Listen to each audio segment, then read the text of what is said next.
اعوذ باللہ من الشیطان الرجیم بسم اللہ الرحمن الرحیم۔ السلام علیکم۔ 5 وقت کی نماز کی پابندی کیجیے، زبان پر استغفار اور درود شریف کا ورد جاری رکھا کیجیے، صلی اللہ علیہ وآلہ وسلم۔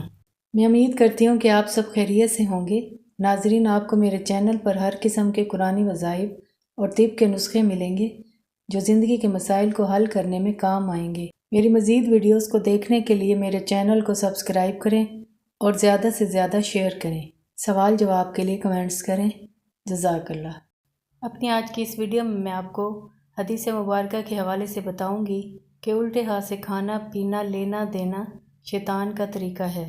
آپ صلی اللہ علیہ وآلہ وسلم نے ارشاد فرمایا ہے کہ تم میں سے ہر ایک سیدھے ہاتھ سے کھائے اور سیدھے ہاتھ سے پیے اور سیدھے ہاتھ سے لے اور سیدھے ہاتھ سے دے، کیونکہ شیطان الٹے ہاتھ سے کھاتا اور الٹے ہاتھ سے پیتا، الٹے ہاتھ سے دیتا اور الٹے ہاتھ سے لیتا ہے۔ اس لیے ہم سب کو چاہیے کہ سنت نبوی کی پیروی کرتے ہوئے الٹے ہاتھ سے کھانا پینا لینا دینا ترک کر دینا چاہیے، کیونکہ یہ شیطان کا طریقہ ہے۔ اللہ تعالی ہمیں اچھی بات کہنے اور سننے کی ہمت اور توفیق عطا فرمائے، آمین۔ آج کے لیے اتنا ہی، انشاءاللہ تعالی کو نئی ویڈیو کے ساتھ دوبارہ حاضر ہوں گی۔ آپ اجازت چاہوں گی۔ اللہ تعالی ہم سب کا حامی و ناصر ہو۔ اللہ حافظ۔